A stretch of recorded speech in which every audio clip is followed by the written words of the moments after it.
नमस्कार मित्रों, TV 20 news पर फटाफट खबरें जारी हैं। बने रहिए हमारे साथ, देखते रहिए टीवी 20 न्यूज।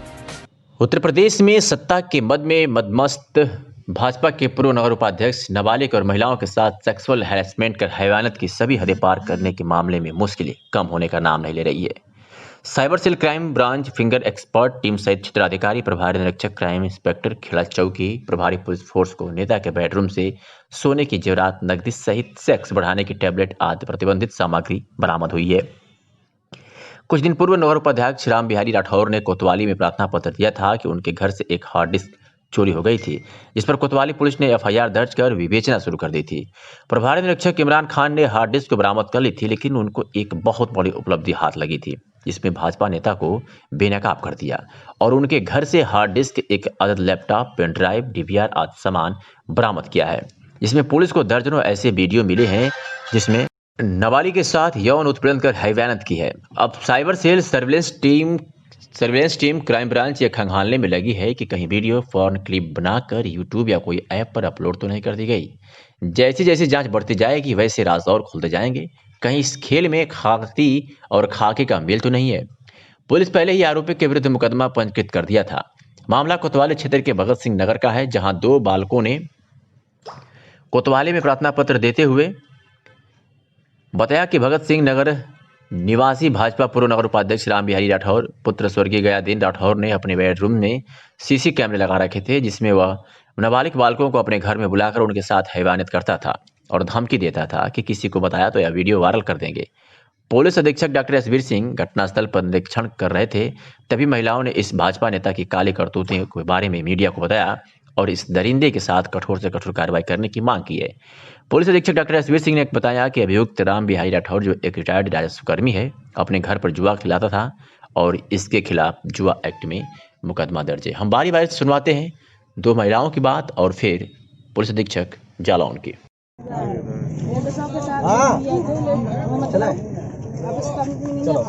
लेकिन फिर भी इनको इंसाफ मिलना चाहिए। किस बात का दोषी है वो?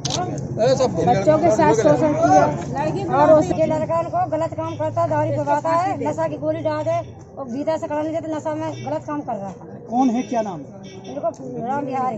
अच्छा, क्या मांग कर रहे हैं आप लोग उसके लिए? ये गलत काम करता है लड़के के संग। आप लोगों की क्या मांग है प्रशासन? गलत काम कर रहे हैं, नशा में गोली दे रहे और नशा में गलत काम कर रहे हैं बच्चे के संग। अब गलत काम में गलत ही काम करो तो बुरा तो होगी ही तुम्हारे संग में, और जो गलत में तो फांसी से तो होगी। तुम जो लड़का के संग क्या करो गलत तुमने? क्या नाम है? देखिए, थाना कोंच जनपद जालौन में कल 2 अभियोग पंजीकृत किए गए हैं। धारा 377 आईपीसी 3/4 पॉक्सो एक्ट के अंतर्गत और आईटी एक्ट के अधिनियम के अंतर्गत एफआईआर दर्ज की गई है। इसमें अभियुक्त रिटायर्ड कानूगो है और लगभग 63 साल की उसकी आयु है, 3 साल पहले रिटायर हुआ है। तहरीर जो पुलिस को प्राप्त हुई है उसमें नाबालिग बच्चे हैं जिनके साथ में इसने घटना की है और लगभग 2017-18 से ही ये इस कृत्य में लिप्त था। और लोग भी कस्बे के सामने आ रहे हैं जो बता रहे हैं कि 3-4 लोगों के साथ इसने और घटना इस तरीके की कर रखी है। जो एविडेंस हैं, जो डीवीआर है और जो हार्ड डिस्क है, उसका लैपटॉप है, सब पुलिस के कब्जे में है और साइबर की टीम उसमें और इस तरीके की क्लिप्स और इस तरीके के एविडेंस जो भी सामने आते हैं उन्हें निकालने का पूरा प्रयास कर रहे हैं और जो भी मजबूत कार्रवाई होगी इससे भी ज़्यादा प्रभावी कार्रवाई उसके विरुद्ध की जाएगी। सर, सत्ता पक्ष पार्टी से भी जुड़ा हुआ बताया जा रहा है। देखिए, हमारे लिए तो पुलिस के लिए तो वो अपराधी है, किसी भी पार्टी से जुड़ा हुआ हो, कोई भी पद हो।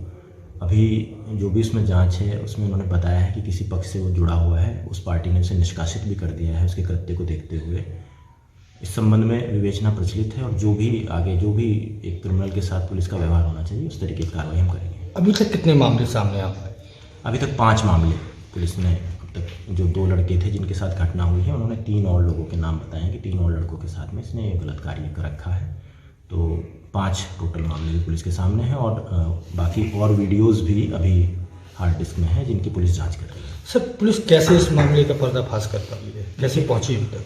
9 तारीख को जो अभियुक्त है, अभियुक्त के घर से डीवीआर इसका चोरी हुआ था, हार्ड डिस्क इसका बेसिकली चोरी हुआ था। उसकी इसने पुलिस को एप्लीकेशन दी, तहरीर दी कि मेरे घर से नामजद इसने तहरीर दी थी जो इसके शोषण के शिकार लड़के हैं उन्हीं के खिलाफ इसने तहरीर दी थी कि इन लोगों ने मेरा DVR चुराया है। जब पुलिस उन तक पहुंची तो उन्होंने पूरे मामले को बताया कि हमने DVR पुलिस को देने के लिए चोरी किया था ताकि इसके जो पूरा इसका अपराध है वो खुलकर सामने आ सके। सर, अन्य अपराधों में भी इसकी संलिप्तता पाई गई है? हाँ, इसके ऊपर जुआ अधिनियम के अंतर्गत भी अभियोग दर्ज हैं। कस्बे वाले मोहल्ले वाले लोगों ने बताया कि अपने घर में जुआ सट्टे का कार्य भी ये करा रहा था। सर, बरसों से ये जुआ सट्टे काम कर रहा था, अभी तक ये पुलिस की नज़र से कैसे बचा? नहीं, इसमें पुलिस ने कार्रवाई की है, जुआ अधिनियम के अंतर्गत इसके ऊपर अभियोग पंजीकृत किया है और अब जैसे ही ये वाला मामला संज्ञान में आया तत्काल इसमें 2 FIR इसके ऊपर दर्ज की गई है, गिरफ्तारी करके जेल भी भेजा गया है। सर, DVR और लैपटॉप से और भी कुछ सफ़ेद पोशों को सामने आने की आशंका है? देखिए, उसमें इसके अलावा अभी तक वीडियो में कोई भी पुलिस के सामने नहीं आया है, अकेला ही है। बाकी इसके जो भी इस तरीके से इसके शोषण का शिकार बच्चे हैं वो जरूर इसमें हैं। सर, कल के एक दिन पहले एक युवक के साथ खुलेआम चौराहे पर मारपीट हो गई, क्या वो भी मामला इसी से जुड़ा हुआ दिखा? नहीं, अभी तक वो इससे लिंक नहीं हो पाया मामला। भारतीय जनता पार्टी के पंचायत चुनाव प्रभारी प्रदेश उपाध्यक्ष एवं विधान परिषद सदस्य विजय बहादुर पाठक का आज जहानागंज में पूर्व प्रमुख बहादुर चौबे के आवास पर हजारों कार्यकर्ताओं को संबोधित करते हुए बताया कि पंचायत चुनाव मार्ग में होंगे। पार्टी जिला पंचायत सदस्य चुनाव में अपने समर्थित उम्मीदवार लड़ाएंगी और उसके लिए पूरे प्रदेश में सभी सीटों पर लड़ेंगे। बहादुर चौबे के गाँव चौबेपुर में अखिलेश कुमार मिश्र, ध्रुव कुमार सिंह, लक्ष्मण मौर्य, गौतम चौबे, प्रवीण सिंह, जयराम उपाध्याय, वीरेंद्रनाथ मिश्र, प्रदीप तिवारी, ज्ञानेंद्र मिश्र, हरीश तिवारी लोग मौजूद रहे। बीच में बहुत ही सौभाग्य है कि आज हमारे प्रदेश के महामंत्री और उपाध्यक्ष और उत्तर प्रदेश के पंचायत चुनाव के प्रभारी हम सबके बीच में है। बहुत सौभाग्य की बात है और आपने अभी हम लोग को मार्गदर्शन दिया है कि मार्च में पंचायत चुनाव हो जाएंगे और भारतीय जनता पार्टी पंचायत जिला पंचायत का चुनाव पूरे मजबूती के साथ पूरे उत्तर प्रदेश के साथ साथ आजमगढ़ में भी लड़ने वाली है। इसकी रचना बन रही है और बहुत जल्दी आचरण फाइनल होते हुए सारे प्रत्याशी हमारे मैदान में कूद जाएंगे और हम सभी 86 सीट को जीतेंगे आजमगढ़ में। जिला पंचायत चुनाव ही आप लोग लड़ेंगे और क्षेत्र पंचायत और ग्राम पंचायत से दूरी बनाएगी क्या भारतीय जनता पार्टी का जैसा निर्देश होगा उस पर आगे काम किया जाएगा। अभी जो सूचना हम लोगों को यहाँ तक है। आजमगढ़ के तहसील मार्टिनगंज मुख्यालय पर राष्ट्रीय स्वयंसेवक संघ विश्व हिंदू परिषद बजरंग दल के संपूर्ण विचार परिवार के तत्वाधान में श्री राम जन्मभूमि निर्माण निधि समर्पण अभियान के तहत जन जागरण यात्रा शुक्रवार को तहसील मुख्यालय पर स्थित श्री राम मंदिर निर्माण निधि कार्यालय का विधिवत उद्घाटन कर प्रारंभ की गई। तहसील मुख्यालय पर स्थित श्री राम मंदिर जन्मभूमि निर्माण निधि समर्पण कार्यालय का विधिवत उद्घाटन किया गया। उद्घाटन में श्री राम जी की आरती के उपरांत राष्ट्रीय स्वयंसेवक संघ विश्व हिंदू परिषद बजरंग दल के संपूर्ण विचार परिवार के तत्वाधान में पदयात्रा निकाली गई। पदयात्रा में श्री राम की जयघोष के साथ पूरा क्षेत्र गुंजायमान हो गया। जन जागरण पदयात्रा तहसील मुख्यालय से होते हुए मार्टिनगंज में बाजार जयगहाँ मोड़ होते हुए आदर्श उच्चतर माध्यमिक विद्यालय सुरान के पास काले देव मंदिर पर समाप्त हुआ, जहां पर स्वयं सेवकों द्वारा आयोजित भोज में कार सेवकों ने भाग लिया। जिस क्षेत्र से भी शोभा यात्रा गुजर रही थी वहां का माहौल राममय होता जा रहा था। लोग जय श्री राम के नारे लगाते हुए आगे बढ़ रहे थे। इस अवसर पर स्वयंसेवक से क्षेत्र के समस्त लोगों ने अपनी उपस्थिति दर्ज कराई। सरकार स्वास्थ्य सुविधाओं को बेहतर बनाने के लिए भारी भरकम रकम खर्च कर रही है, जिससे स्वास्थ्य सुविधाएं बेहतर हो सके और लोगों को उचित इलाज मिल सके। तो वही अस्पतालों में तैनात डॉक्टर जहां अनुपस्थित रहकर अपनी निजी प्रैक्टिस करते हैं और कमीशन खोरी में लगे रहते हैं और सरकार से भारी भरकम रकम तनख्वाह के रूप में हर महीने लेते हैं। इसके बाद भी अधिकांशतः अस्पतालों में डॉक्टर अनुपस्थित मिलते हैं। एक ऐसा ही नज़ारा आजमगढ़ के मार्टिनगंज प्राथमिक स्वास्थ्य केंद्र पर देखने को मिला, जहां भाजपा नेता व ग्रामीणों की शिकायत पर मार्टिनगंज तहसील मुख्यालय पर जांच करने पहुंचे उप जिलाधिकारी, जहां प्रभारी चिकित्सा अधिकारी से डॉक्टर स्वास्थ्यकर्मी अनुपस्थित मिले। तहसील मुख्यालय पर स्थित प्राथमिक स्वास्थ्य केंद्र पर आए दिन समय से डॉक्टरों के ना बैठने, स्वास्थ्यकर्मी नदारद रहने, साथ में दवा ना मिलने की शिकायत बार बार उप जिलाधिकारी को मिल रही थी। शुक्रवार को लगभग 12 बजे भाजपा जिला मंत्री राम स्वार्थ राजभर व मंडल अध्यक्ष विकास राय प्राथमिक स्वास्थ्य केंद्र पर पहुंचे, किसी डॉक्टर को स्वास्थ्य केंद्र पर नहीं पाए। इसकी शिकायत उन लोगों ने द्वारा उप जिलाधिकारी से की गई। उप जिलाधिकारी द्वारा तत्काल प्राथमिक स्वास्थ्य केंद्र पहुंचकर निरीक्षण किया। निरीक्षण में प्रभारी चिकित्सा अधिकारी गौरव मिश्रा सहित अन्य डॉक्टर अनुपस्थित पाए गए। साथ में अधिकतर स्वास्थ्यकर्मी अनुपस्थित मिले, जिसके खिलाफ उप जिलाधिकारी वागी शुक्ला ने कहा कि 16 जनवरी से कोविड का टीका लगना है, लेकिन स्वास्थ्य व्यवस्था एकदम लचर है। इसकी जांच आख्या जिलाधिकारी व मुख्य चिकित्सा अधिकारी को की जाएगी ताकि स्वास्थ्य व्यवस्था सुदृढ़ हो सके। इस अवसर पर भाजपा जिला मंत्री राजभर, मंडल अध्यक्ष विकास राय सहित भारी संख्या में ग्रामीण उपस्थित थे। उमन यहाँ के बारे में ये कहा जाता है कि डॉक्टर साहब लोग समय से नहीं रहते हैं और कुछ दवाओं के बारे में भी कहा जाता है कि वो उपलब्ध नहीं हो पाती है। उसी के संबंध में आज जाँच किया गया। तो यहाँ के प्रभारी चिकित्सा अधिकारी डॉक्टर गौरव मिश्रा वो उपस्थित नहीं हैं। साथ ही साथ जब अटेंडेंस रजिस्टर देखा गया तो उसमें फार्मासिस्ट का सीएल तो लिखा हुआ है, लेकिन उनके सीएल के प्रार्थना पत्र यहाँ मांगने पर उपलब्ध नहीं कराया गया।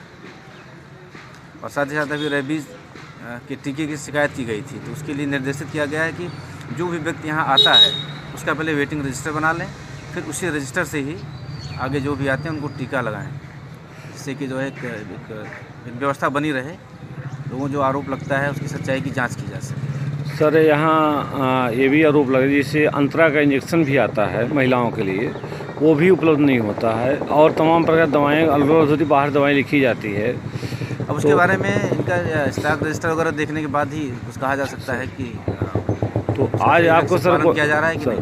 आपको आज एक जो डॉक्टर राम सिंह के अलावा कोई डॉक्टर साहब नहीं मिले हैं, तो सर इन लोगों के खिलाफ कोई कार्रवाई? इसके लिए डॉक्टर साहब इनके लिए उपस्थिति के संबंध में मुख्य चिकित्सा अधिकारी महोदय को पत्र प्रेषित किया जाएगा, वो इनके स्पष्टीकरण लें और आगे यह सुनिश्चित कराएं कि डॉक्टर साहब लोग समय से उपस्थित रहें, जिससे जो कि दूर दराज का ये क्षेत्र है जी, तो यहाँ यही जो है लोगों का सहारा है अस्पताल, तो उपस्थित रहेंगे तो लोगों को चिकित्सा सुविधा ठीक से उपलब्ध हो पाएगी। जैसा कि शासन निर्देश है कि 16 तारीख से कोविड इंजेक्शन लगने की तैयारी है, आज 15 तारीख है, जब आज ही गायब हैं तो कल कैसे विश्वास किया जाएगा लोग डील कर पाएंगे? नहीं, उसके लिए अभी बात करके कल से जो कार्यक्रम है उसके अनुसार ये कार्य करेंगे, उसको सुनिश्चित किया जाएगा।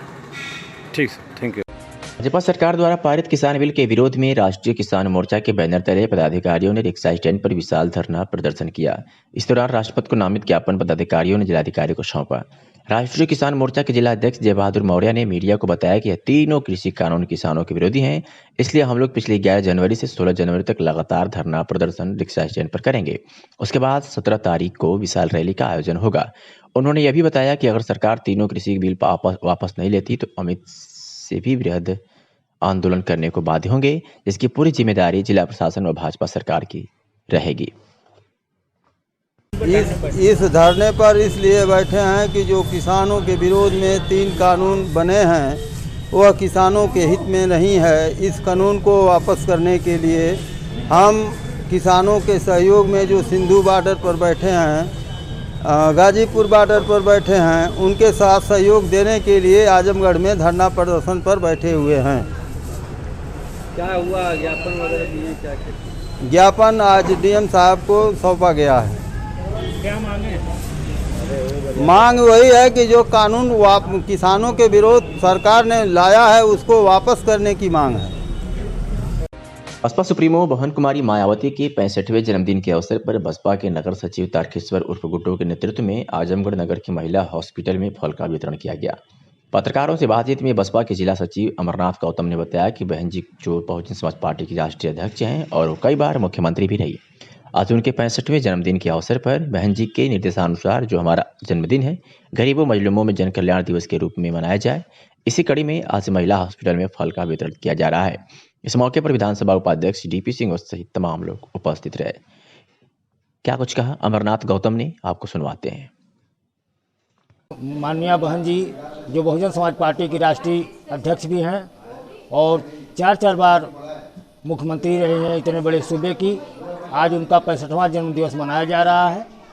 माननीय बहन जी के निर्देशानुसार कि हमारा जो जन्म दिवस है गरीबों मजलूमों असहायों के लिए जन कल्याणकारी दिवस के रूप में मनाया जाए, इसलिए आज हम सारी पूरी टीम के साथ बहुजन समाज पार्टी के हम सभी कार्यकर्तागण पदाधिकारीगण आज मिलकर के आज महिला हॉस्पिटल में जो हमारे मरीज हैं जो असहाय गरीब हैं उनको हम लोग फल वितरण का कार्यक्रम आज हमने किया है और हमको बहुत खुशी है कि माननीय बहन जी के जन्मदिवस पे हम लोग यह परोपकार का कार्य हम लोगों ने किया है। बहुत बहुत बधाई और सारे लोगों को बहुत बहुत शुभकामना, धन्यवाद। यूपी के पूर्व मुख्यमंत्री मुलायम सिंह द्वारा आजमगढ़ में भव्य मंडलीय महिला चिकित्सालय का स्थापना कराई गई थी, जिसमें सब सुविधाएं उपलब्ध थी। सरकार की मंशा ये थी कि कोई भी महिला को दवा और स्वास्थ्य सुविधा के अभाव में दर दर भटकना ना पड़े।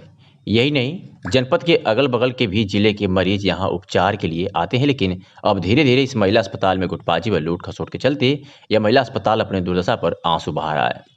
महिलाओं के लिए लिफ्ट लगवाए गए थे, जिससे गर्भवती महिलाएं बिना जोखिम के आसानी से ऊपर के वार्ड में जा सके, लेकिन यहाँ की लिफ्ट ही खराब है और बार बार शिकायत के बाद भी आज तक लिफ्ट सही नहीं हो पाई। एक तरफ सरकार जहां जनता को सुविधाएं देने का वादा करती है, तो वही स्थानीय स्तर पर उपलब्ध सुविधाओं का लाभ नहीं मिल पा रहा है। मरीजों की सीढ़ियां न चढ़ने पड़े, इसके लिए जिला महिला अस्पताल के निर्माण के समय ही लिफ्ट की व्यवस्था की गई, लेकिन लगने के बाद से इसने कभी ठीक से काम नहीं किया। लखनऊ से पहुंच टेक्नीशियन उसे बनाते हैं, लेकिन उनके जाने की कुछ ही दिनों बाद लिफ्ट खराब हो जाती है। इधर कई वर्षों से उसकी मरम्मत की सूद नहीं ली गई, जिसका नतीजा यह है कि महिला मरीजों को जांच आदि के लिए सीढ़ियों का सहारा लेना पड़ता है। लिफ्ट के संचालन में तकनीकी के साथ कर्मचारियों की कमी भी बाधा उत्पन्न हो कर रही है। प्रतिदिन गर्भवती महिलाओं को दूसरे तल पर जांच सहित ऑपरेशन के लिए जाना पड़ता है। गर्भवती को डॉक्टर भी सीढ़ियां चढ़ने से मना करते हैं। घरों में तो इसका परहेज हो जाता है, लेकिन अस्पताल में ही चिकित्सक की सलाह धराम हो जाती है। ऐसे में गर्भवती महिलाएं करे भी तो क्या करे, सरकार को कोसते हुए ऊपर नीचे करती हैं। विभागीय सूत्र बताते हैं कि सरकार बदलने के साथ लिफ्ट की व्यवस्था बदल जाती है। लिफ्ट का संचालन करने वाले कर्मचारी की सेवा शासन ने समाप्त कर दी है। वह इस बाबत जब टीवी 20 न्यूज की टीम ने बात करनी चाहिए जिला महिला अस्पताल की सीएमएस डॉक्टर मंजुला सिंह से, तो पता चला कि वे छुट्टी पर हैं। अब देखने वाली बात यह होगी कि लिफ्ट चालू होती है कि यूं ही सरकारी गिफ्ट की तरह पैक रहती है। इस बाबत क्या कुछ कहा महिलाओं ने, आपको सुनवाते हैं। यहाँ पे लिफ्ट की सुविधा नहीं है, बहुत ही कई सालों से खराब चल रही है। डॉक्टर अक्सर और गर्भवती औरतों को सलाह देते हैं कि वजन चीज़ मत उठाइए, सीढ़ियाँ मत चढ़िए, लेकिन यहाँ पे खुद ही 3-3 तल्ला चढ़ के ऊपर जाना पड़ता है। गर्भवती औरतों को बहुत परेशानी होती है। तो अगर यहाँ की लिफ्ट की सुविधा सही हो जाए तो गर्भवती औरतों को बहुत ही आराम रहेगा और चढ़ना नहीं पड़ेगा, ऊपर परेशानी नहीं होगी। तो हम लोग यही चाहते हैं कि यहाँ की लिफ्ट चालू हो जाए और गर्भवती औरतों को दिक्कत ना हो, और भी लोगों हैं, बहुत लोग बच्चे वाले हैं, सबको सुविधा हो जाएगी। तो अगर लिफ्ट चालू हो जाती है तो इसमें मरीजों को बहुत सुविधाएं मिल जाएंगी। आजमगढ़ के दीदारगंज के स्थानीय थाना क्षेत्र के तिघरा गांव निवासी सीमा 30 वर्षीय पत्नी अशोक कुमार यादव शुक्रवार की रात सऊदी रह रहे पति के मोबाइल फोन पर डांटने से क्षुब्ध होकर 4 बच्चों की मां फांसी लाकर आत्महत्या कर लिया। दीदारगंज थाना क्षेत्र के तिघरा गांव निवासी अशोक कुमार यादव पुत्र राम समूज अपनी रोजी रोटी के लिए सऊदी में रहकर नौकरी करता है। बृहस्पतिवार की शाम किसी बात को लेकर परिवार में झगड़ा हो गया। झगड़े की जानकारी जब सऊदी रह रहे पति अशोक कुमार यादव को हुई तो पत्नी को फोन पर डांटने लगा और अपने ससुराल दीदारगंज थाना क्षेत्र की अगुवाई पत्नी की मां को भी फोन कर पत्नी की शिकायत किया, जिससे क्षुब्ध होकर सीमा अपने बच्चों के साथ खा पीकर सोने चली गई। रात में बच्चे के रोने पर परिजन खोजने लगे तो बगल में अमरूद के पेड़ से महिला की लटकती लाश देखकर परिजन स्तब्ध रह गए। आनन फानन में शव को उतारकर सागंज अस्पताल ले गए, जहां डॉक्टरों ने मृत घोषित कर दिया। मौत की सूचना पर सास सुशीला देवी दहाड़े मार कर रोने लगी। मृतका की शादी 10 वर्ष पहले हुई थी। मृतका के पास 3 लड़के व 1 वर्ष का एक लड़का है। सूचना पर पहुंची दीदारगंज पुलिस शव को कब्जे में लेकर पोस्टमार्टम हेतु जिला अस्पताल भेज दिया गया। बसपा सुप्रीमो मायावती के जन्मदिन का नरौली क्षेत्र में बसपा नेताओं ने आयोजन किया। मायावती के 65वें जन्मदिन पर बसपा नेताओं ने अपने नेता को शुभकामनाएं दी। कार्यक्रम की शुरुआत बसपा नेताओं ने कांसीराम मायावती के चित्र पर पुष्प अर्पित करके इस दौरान रक्तदान शिविर का भी आयोजन किया गया, जिसमें पार्टी के युवा कार्यकर्ताओं व पदाधिकारियों ने बढ़ चढ़कर हिस्सा लिया। बता दें कि नरौली क्षेत्र में आयोजित कार्यक्रम स्थल पर भारी संख्या में जुलूस के साथ कार्यकर्ता पहुंच रहे थे। मीडिया से हुई बातचीत में मुख्य सेक्टर प्रभारी हरिचंद गौतम ने बताया कि आने वाले 2022 में हम सभी कार्यकर्ता जी जान लगाकर पुनः मायावती को उत्तर प्रदेश का मुख्यमंत्री बनाने का काम करेंगे। उन्होंने भी कहा कि उत्तर प्रदेश में गुंडा राज बढ़ गया है, जिसे सिर्फ बहन मायावती जी ही समाप्त कर सकती हैं, तभी समाज को सर्वजन हिताय सर्वजन सुखाय का जीवन मिल सकेगा। निश्चित ही आने वाले 2022 में बहन मायावती जी उत्तर प्रदेश की मुख्यमंत्री बनेगी। क्या कुछ कहा हरिचंद गौतम मुख्य सेक्टर प्रभारी और धीरज कुमार जिला संगठन मंत्री बसपा ने, आपको सुनवाते हैं। पार्टी की राष्ट्रीय अध्यक्ष, उत्तर प्रदेश की 4 बार यशस्वी मुख्यमंत्री रहीं, न्याय की देवी, आयरन लेडी, हम सर्वजन हिताय सर्वजन सुखाय सर्व समाज के करोड़ों दलितों शोषितों पीड़ितों की मसीहा माननीय बहन कुमारी मायावती जी का 65वां जन्मदिन पूरे देश के लोग, बहुजन समाज पार्टी के लोग हर्षोल्लास के साथ मना रहे हैं। खास करके उत्तर प्रदेश में सभी जिला मुख्यालयों पर आज माननीय बहन जी का जन्मदिन जन कल्याणकारी दिवस के रूप में मनाया जा रहा है, जिसके तारतम्य में आज बहुजन समाज पार्टी आजमगढ़ में भी हम बहुजन समाज पार्टी के लोग आपके देखरेख में, आप सभी लोग देख रहे हैं, धूमधाम से जन कल्याणकारी दिवस के रूप में मनाने का काम कर रहे हैं। ब्लड डोनेट के बारे में बताएं। ब्लड डोनेशन हो रहा है, इस बारे में बताएं। चूँकि हम सभी लोग आज माननीय बहन जी का जन्मदिन जैसा कि प्रत्येक वर्ष केक काट करके लड्डू बांट करके मनाया जाता था, लेकिन माननीय बहन जी ने पूर्ण बहुमत की सरकार माननीय बहन जी को 5वीं बार मुख्यमंत्री बनाने का काम करेंगे 2022 में। भीम आर्मी भी अब आ गई है उत्तर प्रदेश में। इस तरह से आप चुनौती को लेते हैं, देखते हैं भीम आर्मी हम चुनौती देखिए भीम आर्मी तो कहीं न कहीं से किसी की प्रोजेक्ट है, वो कहीं न कहीं भारतीय जनता पार्टी कांग्रेस पार्टी के लोग उनको प्रोजेक्ट कर रहे हैं, लेकिन उसको हमारी जो भोली भाली जनता है पहले तो नहीं समझ रही थी, लेकिन अब सभी लोग समझ गए हैं, सारे लोग समझ गए हैं जो उनका कारनामा अब तक आया है। चाहे बिहार का चुनाव ले लीजिए, चाहे अभी उपचुनाव हुए हैं, जिस तरह से उन्होंने बहुजन समाज पार्टी की मसीहा को उन्होंने कहीं न कहीं माइनस निगेटिव करने का काम किया, तो सारे लोग समझ गए अब भीम आर्मी का कोई अस्तित्व नहीं रहेगा और बहुजन समाज पार्टी पूर्ण बहुमत सरकार बनाएगी। क्या आपको लगता है भीम आर्मी अब आने वाले 2022 इलेक्शन में आपके लिए चुनौती नहीं है? नहीं, एकदम कोई चुनौती नहीं, मुझसे कोई चुनौती करने वाला नहीं है। हमारे राष्ट्रीय दल के लोग चुनौती हमसे नहीं कर पाएंगे इस बार 2022 में। अब तो AIM ओवैसी भी आ गए हैं इस चुनाव मैदान में। मैंने एक लाइन में कहा कि निश्चित रूप से बहुजन समाज पार्टी सर्व समाज को जोड़ करके, जो सर्वजन हिताय सर्वजन सुखाय का नारा है, पिछले 7.5 साल की 4 बार की सरकार में माननीय बहन जी ने जो कार्य किए हैं उसको देख करके सभी लोग अब यह एहसास कर लिए हैं कि सिर्फ और सिर्फ सभी समाज के लोग, सर्व समाज के लोग यह तय कर लिए हैं कि निश्चित रूप से बहुजन समाज पार्टी ही पूरे प्रदेश में एक अच्छा काम कर सकती है, चाहे कानून व्यवस्था का हो, चाहे विकास का हो, चाहे नौकरी का मामला हो, उसको सिर्फ बहुजन समाज पार्टी कर सकती है। इसलिए बहुजन समाज पार्टी के सामने कोई चुनौती नहीं। आज बहुजन समाज पार्टी की राष्ट्रीय अध्यक्ष सुश्री बहन कुमारी मायावती जी का 65वां जन्मदिन है। इसके अवसर पे बहन जी ने बहुत लोगों को जीवन दान दिया। इसके अवसर पे हम लोग रक्तदान दे करके माननीय बहन जी के सपनों को साकार करने की कोशिश कर रहे हैं। 7 दिवसीय क्रिकेट महाकुंभ सीजन 5 का उद्घाटन हुआ। बता दें कि सीमा हॉस्पिटल के सामने भोराजपुर ग्राम सभा स्थित मैदान में 7 दिवसीय क्रिकेट महाकुंभ का उद्घाटन नगर पंचायत के चेयरमैन सुभाष चंद्र जायसवाल द्वारा किया गया। इस टूर्नामेंट का पहला उद्घाटन मैच सिंह स्पोर्टिंग क्लब समधीपुर तथा न्योरी क्रिकेट क्लब के बीच निर्धारित 8-8 ओवर का खेला गया। न्योरी की टीम ने बड़ी आसानी से 5 ओवर में ही 2 विकेट खोकर जीत हासिल कर ली। इस मैच के man of the match Bhupendra Singh को चुना गया। इस मैच के निर्धारित एम्पायर रवि गौड़ तथा शाहुल यादव रहे, तो ही कमेंटेटर के रूप में संजय मिश्रा तथा सूरज सिंह, स्कोरर रामू यादव, अमर सोनकर रहे। इस मौके पर कमेंटेटर संजय मिश्रा ने भोजपुरी में कमेंट्री सुनाकर दर्शकों का खूब उत्साह बढ़ाया। क्रिकेट महाकुंभ के मुख्य अतिथि, उद्घाटनकर्ता के मुख्य अतिथि अतरौलिया टाउन एरिया के आदरणीय चेयरमैन साहब, इस कार्यक्रम में उपस्थित हम सबके गार्जियन आदरणीय जगदीश पांडे जी, इस कार्यक्रम में उपस्थित आदरणीय राधेश्याम यादव जी, आदरणीय सचिन जायसवाल जी तथा उपस्थित सभी सम्मानित साथियों, पत्रकार बंधुओं। साथियों, ये 7 दिवसीय क्रिकेट टूर्नामेंट का उद्घाटन आदरणीय सुभाष चंद्र जायसवाल जी ने किया है, जो जनपद स्तरीय क्रिकेट टूर्नामेंट है। इस क्रिकेट में पूरे आजमगढ़ के सभी अच्छे से अच्छे खिलाड़ी आएंगे और इस क्रिकेट का आनंद लेंगे। आपको नहीं लगता ग्रामीण अंचल में इस तरह की प्रतियोगिताएं होनी चाहिए?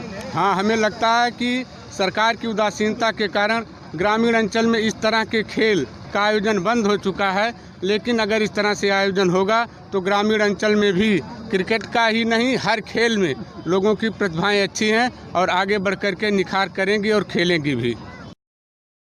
भारतीय व्यवस्थाओं में दिन प्रतिदिन युवाओं की सहभागिता व समाज के प्रति समर्पण देखने को मिल रहा है। इसी क्रम में महाराजगंज ब्लॉक के परशुरामपुर जिला पंचायत क्षेत्र में युवा समाज सेवी विशाल सेठ के समर्पण की भावना ने क्षेत्र के लोगों में चर्चा का विषय बनाया हुआ है। पिछले कई सालों से समाज सेवा के क्षेत्र में कईयों बार उनके द्वारा गरीबों की सेवा और मदद की गई है। इसी को आगे बढ़ाते हुए उनके द्वारा क्षेत्र के गरीब परिवारों में कंबल वितरण का कार्य किया गया है। गरीबों की सेवा करते हुए उनके द्वारा 1000 परिवारों को कंबल वितरण का लाभ मिला। प्रतापगढ़ से इस वक्त की बड़ी खबर आ रही है, जहां प्रतापगढ़ में लगातार हो रही लूट की वारदात को देखते हुए एसपी शिव हरि मीणा के निर्देश पर जिले में गरुड़ वाहिनी चेकिंग अभियान चलाया गया। एसपी शिव हरि मीणा ने पुलिस लाइन में गरुड़ वाहिनी दस्ते को हरी झंडी दिखाकर रवाना किया है। तो वही शिव हरि मीणा एसपी ने जिले में कई जगह पहुंचकर खुद गरुड़ वाहिनी चेकिंग की समीक्षा की। अपराध पर अंकुश लगाने के लिए जिले के सभी थाना क्षेत्रों में दिन भर गरुड़ वाहिनी चेकिंग अभियान चलाया गया। तो बड़ी खबर इस वक्त की प्रतापगढ़ से, जहां प्रतापगढ़ में लगातार हो रहे लूट की वारदात को देखते हुए एसपी शिव हरि मीणा के निर्देश पर जिले में गरुड़ वाहिनी चेकिंग अभियान चलाया गया है। प्रतापगढ़ पुलिस ने पूरे जनपद की सुरक्षा व्यवस्था के लिए 24 घंटे का सिक्योरिटी प्लान तैयार किया गया है। इसमें ऑपरेशन गरुड़ वाहिनी के तहत तो एट रैंडम चेकिंग होगी ही होगी, साथ ही साथ लोकल पुलिस भी एट रैंडम कहीं पर भी चेकिंग करेगी, जिसमें मेरे एक कॉल पर अगले 10 मिनट में समस्त थाना प्रभारी, क्षेत्राधिकारी, चौकी प्रभारी, हल्का प्रभारी, बीट कांस्टेबल, पीआरवी, गरुड़ वाहनी सारी जितनी फोर्स है वो रोड पर आकर चेकिंग करेगी, अपराधियों की धरपकड़ करेगी। इसके अतिरिक्त भी अपराधियों के पिछले 5 साल के रिकॉर्ड खंगाल कर जो प्रिवेंटिव एक्शन है, गुंडा, गैंगस्टर, NSA 14 की कार्रवाई, इवन देन जो अपराधी हैं उनको शरण देने वालों के विरुद्ध भी कार्रवाई होगी। हम निश्चित रूप से जो प्रतापगढ़ की पुलिस है वो संस्थागत परिवर्तन करके जो बेसिक पुलिसिंग है उस पर ध्यान देते हुए अपराधियों के विरुद्ध। आज गौ सेवा आयोग के उपाध्यक्ष अतुल सिंह आजमगढ़ जनपद में doctor Rajkumar Singh eye specialist के आवास पर पहुंचे, जहां भाजपा के वरिष्ठ नेता निवर्तमान नगर अध्यक्ष विनय प्रकाश गुप्त, वसंत लाल एवं संतोष सिंह, ब्लॉक प्रमुख अनिल सिंह व अन्य पदाधिकारियों ने उनका स्वागत किया। साथ ही पूर्व जिलाध्यक्ष जयनाथ सिंह के जन्मदिन पर उनके आवास पर पहुंचकर निवर्तमान नगर अध्यक्ष विनय प्रकाश बधाई और शुभकामनाएं दी। और पूर्व जिलाध्यक्ष जयनाथ सिंह के जन्मदिन अवसर पर निवर्तमान नगर अध्यक्ष विनय प्रकाश ने जन्मदिवस की बधाई दी और शुभकामनाएं दी। इस मौके पर मृगांक शेखर, अवनीश समेत नगर के कार्यकर्ता व पदाधिकारी उपस्थित थे। जिला मजिस्ट्रेट और जिला निर्वाचन अधिकारी राजेश कुमार की अध्यक्षता में कलेक्ट्रेट सभागार में त्रिस्तरीय पंचायत सामान्य निर्वाचन 2021 को शांतिपूर्ण एवं निर्विघ्न रूप से संपन्न कराए जाने के साथ साथ पंचायत निर्वाचक नामावली वृहद पुनरीक्षण 2020-21 की समीक्षा बैठक संपन्न हुई। जिला मजिस्ट्रेट द्वारा त्रिस्तरीय पंचायत सामान्य निर्वाचन 2021 को शांतिपूर्ण एवं निर्विघ्न रूप से संपन्न कराए जाने के लिए अधिकारियों की ड्यूटी लगा दी गई है। इसमें मतगणना, मतदान एवं प्रशिक्षण के लिए मुख्य विकास अधिकारी को प्रभारी अधिकारी बनाया गया है। इसके साथ ही जिला विकास अधिकारी, जिला अल्पसंख्यक कल्याण अधिकारी, DIOS BSC, जिला सूचना विज्ञान अधिकारी को सहायक प्रभारी अधिकारी बनाया गया है। इसके साथ ही अपर जिलाधिकारी वित्त राजस्व को प्रभारी अधिकारी, प्रेक्षक एवं वाहन ईंधन उप संचालक चकबंदी को प्रभारी अधिकारी, मतपत्र उप निदेशक कृषि को प्रभारी अधिकारी, लेखन सामग्री प्रपत्र एवं कीट एक्शन RIS को प्रभारी अधिकारी, मतपेटी, अपर जिलाधिकारी प्रशासन एवं पुलिस अधीक्षक ग्रामीण को कानून एवं शांति व्यवस्था, आदर्श आचार संहिता, MCMC, flying squad, static surveillance, video अवलोकन टीम एवं वीडियो निगरानी टीम का प्रभारी अधिकारी नामित किया गया है। जिलाधिकारी राजेश कुमार द्वारा प्रशासक जिला पंचायत आजमगढ़ का पदभार ग्रहण करने के उपरांत जिला पंचायत भवन परिसर का निरीक्षण किया गया। निरीक्षण के दौरान जिला पंचायत के जर्जर भवन का निरीक्षण किया गया। इस दौरान पाया गया कि पिछले वर्ष की तुलना में इस वर्ष कर वसूली 45 लाख रुपए कम पाई गई। इस पर जिलाधिकारी ने संबंधित अधिकारी को निर्देश दिए कि विशेष ध्यान देकर लक्ष्य के सापेक्ष कर वसूली बढ़ाना सुनिश्चित करें। इसके साथ ही जिला पंचायत परिसर में नगर पालिका द्वारा वर्ष 2010 में सामुदायिक शौचालय का निर्माण कराया गया था, जो अभी तक हैंड ओवर नहीं किया गया है, जिस पर जिलाधिकारी ने EO नगर पालिका को निर्देश दिए कि सामुदायिक शौचालय को जल्द से जल्द हैंडओवर कराना सुनिश्चित करें। श्री राम जन्मभूमि निर्माण निधि समर्पण अभियान के तहत शुक्रवार को जहानागंज अभियान प्रमुख गोपाल कृष्ण दुबे के नेतृत्व में जहानागंज राम शिव मंदिर मवेशिया से जन जागरण पदयात्रा निकाली गई। जन जागरण पदयात्रा में बड़ी संख्या में पुरुष, महिला, राम भक्तों ने हिस्सा लिया। इस दौरान श्रद्धालुओं ने जय श्री राम का जयकारा लगाया। यात्रा का शुभारंभ वैदिक मंत्रोच्चार के साथ विधिवत हवन पूजन करके शुभारंभ किया गया। पूरा क्षेत्र जय श्री राम के जयकारों से गूंज रहा था। यात्रा जहानागंज शिव मंदिर से शुरू होकर कुसरना, परदेसी मोड़, कुखौरा, बस्कीत सहित चक्रपानपुर मेडिकल कॉलेज, दौलताबाद, भुजई होते हुए राम जन्मभूमि अभियान के जहानागंज कार्यालय पर पहुंचकर संपन्न हुई। यात्रा लगभग 21 किलोमीटर की थी। यात्रा में आगे ढोल, नगाड़े, डीजे के साथ साथ सैकड़ों मोटरसाइकिल और सैकड़ों कार यात्रा में शामिल थे। यात्रा के प्रमुख आयोजक गोपाल कृष्ण दुबे ने कहा कि हम लोगों का सौभाग्य है कि श्री राम जन्मभूमि पर विशाल मंदिर निर्माण के लिए निधि समर्पण यात्रा में शामिल हुए हैं और हम लोगों के पूर्वज परिकल्पना करते थे कि राम राज्य आएगा। मंदिर बन जाने के बाद राम के पद चिन्हों पर चलकर ही हम राम राज संभव है। 21 किलोमीटर की शोभा यात्रा निकाली। उसका यही उद्देश्य है कि गांव-गांव प्रत्येक हिंदू को जगाना, लोग जाने की इस रैली के माध्यम से लोग जाने यह क्यों की जा रही है, तो भगवान राम जी का गाना गवाते हुए, उनका नारा लगाते हुए हम लोगों ने प्रत्येक हिंदू को जगाने का प्रयास किया। यही इसका उद्देश्य था कि सब हिंदू जाने और भगवान की राम के कार्य में जो भगवान का दिया हुआ है अपना कुछ अंश निकाल करके भगवान के श्री राम के निर्माण में, मंदिर निर्माण में अपना सहयोग अवश्य करें। क्या अपील करना चाहते हैं जहानागंज वासियों से आप? जहानागंज वासियों से हम यही अपील चाहते हैं कि जो लोग ने भगवान को दिया है अपने कमाए हुए धन में से भगवान के लिए भी कुछ समर्पण करें। जगह जगह गुरुजी नारे लग रहे थे राम राज आएगा, तो क्या मंदिर बन जाने से राम के पद चिन्हों पे लोग चलने का प्रयास करेंगे? मंदिर बनने का जो लक्ष्य लिया गया है कि प्रत्येक हिंदू घर से पैसा जाए, बनाने के लिए तो अनेक कंपनियां हैं, कोई एक भी कंपनी बना सकती है, लेकिन इसका उद्देश्य यही है कि अगर हर हिंदू के घर से पैसा जाएगा तो हर हिंदू जिस दिन वह भगवान राम के मंदिर का दर्शन करने जाएगा, राम का दर्शन करने जाएगा, जब उनके दहलीज पर अपना कदम रखेगा तो यह अपना सीना ठोकेगा कि हमारा भी इसमें 10 रुपया लगा, हमने भी अपना समर्पण किया है। इसलिए यह राम मंदिर राष्ट्र मंदिर बने, और जब राष्ट्र मंदिर बने जन जन की भावना जुड़ी रहेगी तो रामराज कोई असंभव बात नहीं है, रामराज अवश्य आएगा। लोक जनशक्ति पार्टी पिछड़ा मती पिछड़ा प्रकोष्ठ द्वारा मासिक कार्यकर्ता बैठक कलेक्ट्रेट स्थित पार्टी कार्यालय पर संपन्न हुआ। कार्यक्रम की अध्यक्षता प्रदेश महासचिव हौसला राजभर एवं संचालन दयाराम यादव ने किया। कार्यक्रम के मुख्य अतिथि शिव मोहन शिल्पकार प्रदेश अध्यक्ष ने पार्टी की कार्यकर्ता बैठक को संबोधित करते हुए कहा कि लोक जनशक्ति पार्टी को बूथ स्तर तक मजबूत करना है। स्वर्गीय रामविलास पासवान के सपनों को साकार करने के लिए साथ ही साथ हमारे राष्ट्रीय अध्यक्ष चिराग पासवान की युवा नीति को मजबूत करने के लिए एक मजबूत किले समान संगठन को खड़ा करना है।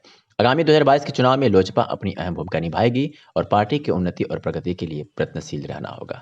शिल्पकार ने इस क्रम में बताया कि आज सपा बसपा को छोड़कर सैकड़ों की संख्या में लोग जनशक्ति पार्टी की सदस्यता ग्रहण की है। पार्टी का कार्यकर्ता मासिक बैठक था। इस पार्टी के कार्यकर्ता मासिक बैठक में हमारे बीच में नंदिनी गौड़ जी ने अपने समर्थकों के साथ लोक जनशक्ति पार्टी की सदस्यता ग्रहण किया है और साथ में वासुदेव शिल्पकार जो ठठेरा समुदाय से हैं और अवधेश शिल्पकार जो ठठेरा बिरादरी से भी अपने समर्थकों के साथ लोक जनशक्ति पार्टी में अपना आस्था प्रकट करते हुए सदस्यता ग्रहण किए हैं। माननीय रामविलास पासवान जी की विचारधारा, उनके पदचिन्हों पे और भाई चिराग पासवान के साथ कदम से मिलाकर कदम चलने के आज इन लोगों ने संकल्प लिया है। पार्टी की सदस्यता ग्रहण कराने का कार्य जो है हमारे प्रदेश की महासचिव हौसला राजभर के अगुवाई में किया गया है। मैं सभी लोग को धन्यवाद और बधाई देता हूँ। लोक जनशक्ति पार्टी को आगे बढ़ाने का जो संकल्प लोग को लिए हैं इसको पूर्ण करेंगे। इनमें भरपूर सहयोग हमारे द्वारा जो किया जाएगा, जगह जगह जहाँ भी कार्यक्रम करेंगे, आयोजित करेंगे, संगठन को मजबूत करेंगे, उनके क्रियान्वयन को पूर्ण करने के लिए हम लोग निरंतर जो है प्रयत्नशील रहेंगे। आजमगढ़ के शिक्षा क्षेत्र ठेकमा के न्याय पंचायत उदियामा के कंपोजिट विद्यालय रवनिया में शैक्षिक उन्नयन कार्यशाला, टीएल मेला एवं अभिभावकों की बैठक का आयोजन अमरनाथ राय प्राचार्य जिला शिक्षा व प्रशिक्षण संस्थान जाफरपुर की अध्यक्षता में बृहस्पतिवार को किया गया। प्रशिक्षण में जिला बेसिक शिक्षा अधिकारी अमरीश कुमार मिशन प्रेरणा से संबंधित बिंदुओं पर विस्तार पूर्वक जानकारी दी। अध्यक्षता कर रहे अमरनाथ राय ने प्रेरणा लक्ष्य, प्रेरणा सूची एवं प्रेरणा तालिका माहवार के पीटी एवं डीसीपी आंकलन पत्र, पाठ्य योजना एवं शिक्षण योजना तीनों मॉड्यूल्स तथा शैक्षिक उन्नयन हेतु सुझाव पर जानकारी दी। इस अवसर पर न्याय पंचायत उदियामा के प्रधानाध्यापक और शिक्षक संकुलों ने विषयवार टीएलएम का प्रदर्शन किया। इस अवसर पर खंड शिक्षा अधिकारी विश्वजीत कुमार, एआरपी शैलेंद्र कुमार उपाध्याय, पवन कुमार राय सहित तमाम लोग मौजूद रहे।